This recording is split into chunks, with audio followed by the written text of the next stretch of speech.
जय हिंद दोस्तों। जब भी एग्जाम में ऐसा प्रश्न रहे कि कोई भी गुणनफल हो या फिर आपको घात में दे सकता है, द्विघात त्रिघात, और पूछेगा जैसे यहाँ की दिया हुआ है 25 गुने 8 गुने 15 गुने 30 गुने 22 के गुणनफल में अंतिम से जीरो की संख्या क्या होगी।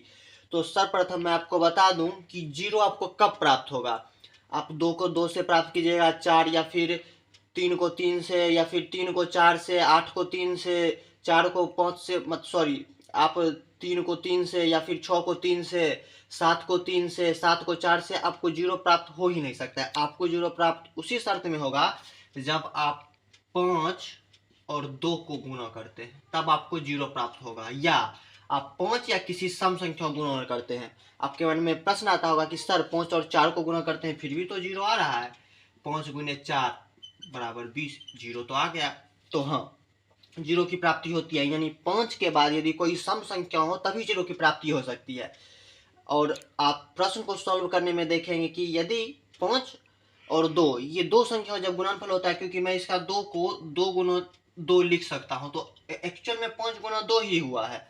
तो जब 5 के साथ 2 का गुणनफल होता है तभी हमें जीरो की प्राप्ति होती है। आप यहाँ पर देख सकते हैं 5 गुने 2 10 देख लिए। तो हम जैसा कि इस प्रश्न को सॉल्व करने का और आपको समझाने का एक प्रयास करते हैं, तो आप समझिएगा। सर्वप्रथम दिया गया है 25 गुना 8 गुना 15 गुना 30 गुना 22। तो इसमें करेंगे क्या कि हम इसके गुणनखंड को पहले तोड़ के बारी बारी से लिखेंगे कि 25 का गुणनखंड क्या होगा, 8 का क्या होगा, 15 का क्या होगा, 30 का क्या होगा, 22 का क्या होगा। तो 25 का क्या होगा देखते हैं। 25 का हो जाएगा 5 गुने 5 25। आप यहाँ पर इसको गुणनखंड आप बोलिएगा कैसे करते हैं सर, तो 25 का सीधा शब्द समझिए, इसको क्या आप लॉसो बोलते हैं, निकालना लॉसो ही है, लॉसो ही बोलते हैं सर, बस लॉसो ही है। 5 5 25 25 बस 5 गुना 5 हो गया। अब 8 को हम क्या लिख सकते हैं भाई साहब, तो आप बोलिएगा सर 8 को तो पता नहीं है, ऐसे इसका हम पहले लिखता हूँ तब आपको समझाऊंगा।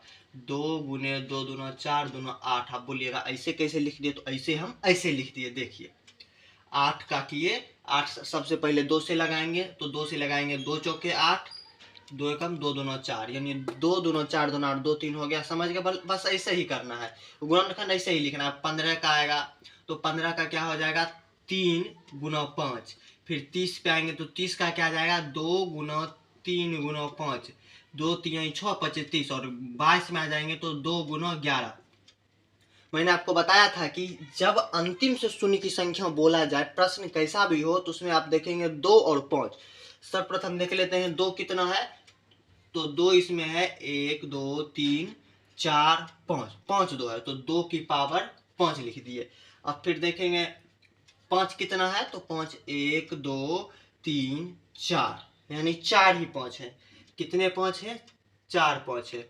तो बोलिएगा कि सर इस निकालने से हमारा क्या हो जाएगा, बस यही निकालने के बाद आपका फायदा शुरू होता है। कैसे फायदा शुरू होगा, तो एक यहाँ पर आप कॉन्सेप्ट याद रखिएगा। क्या कॉन्सेप्ट है, तो lower power equal to number of zero.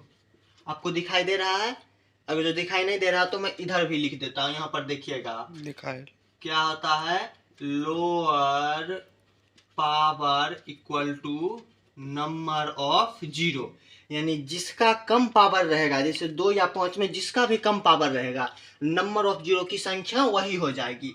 क्या हो जाएगी, तो वही हो जाएगी। तो यहाँ पर 2 का पावर कम है या 5 का, तो बोलिएगा सर यहाँ तो लगता है 5 का पावर कम है, क्योंकि 2 का पावर 5 और 5 का पावर 4 है, तो बस 4। क्या बोले थे, lower power equal to number of zero, यानी यहाँ पर कम पावर 4 है, यही जीरो की संख्या हो जाएगी, यानी इसका उत्तर हो जाएगा 4। 4 क्या हो जाएगा, उत्तर। और यहाँ से हम क्या कर रहे थे, तो यहाँ से हम इसका हल कर रहे थे, ऑप्शन डी। वीडियो थोड़ा भी इंफॉर्मेटिव लगा हो तो वीडियो को लाइक कीजिएगा, चैनल को सब्सक्राइब कीजिएगा और इसे ज़्यादा से ज़्यादा शेयर कीजिएगा। मिलते हैं अगले वीडियो में, तब तक के लिए बाय बाय, टाटा, जय हिंद, वंदे मातरम।